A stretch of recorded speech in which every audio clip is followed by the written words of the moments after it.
Preparamos una receta fantástica y muy veraniega, bonito, con naranja. Es muy fácil de hacer y te va a encantar. Vamos a verlo. He comprado mi bonito en rodajas y lo primero que voy a hacer es quitarle la espina. Quitamos también, si es necesario, parte de la sangrecilla, la parte oscura. Vamos a quitar también la piel. Lo vamos a sazonar muy bien con sal y pimienta blanca.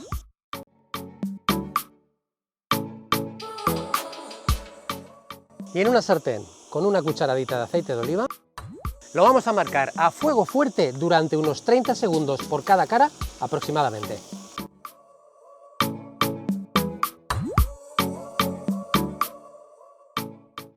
Lo retiramos a un plato y reservamos de momento.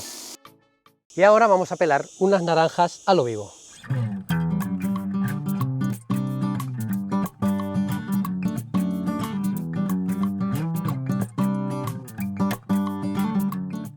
Reservamos también el zumo de las naranjas. Vamos a reservar unos cuantos gajos de naranja para decorar el final.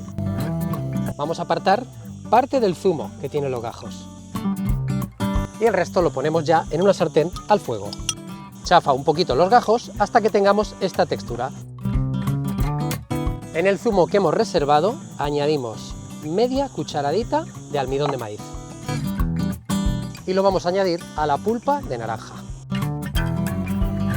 Esperamos que ligue con un ligero hervor y ya tenemos lista la salsa de naranja. Acompáñalo con lo que quieras. Algo que le va genial son unos pimientitos verdes frititos. Y ya puedes calentar tu bonito en la salsa de naranja, vuelta y vuelta, y emplatar.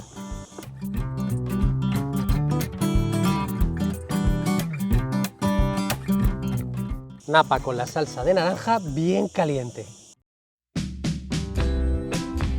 Decora con los gajitos de naranja que habíamos reservado.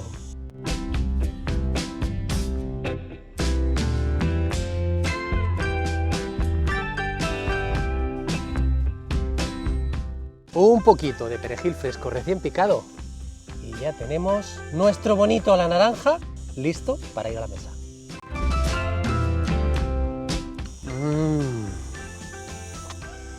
Buenísimo. Que no pique, que no pique, que no pique, que no pique.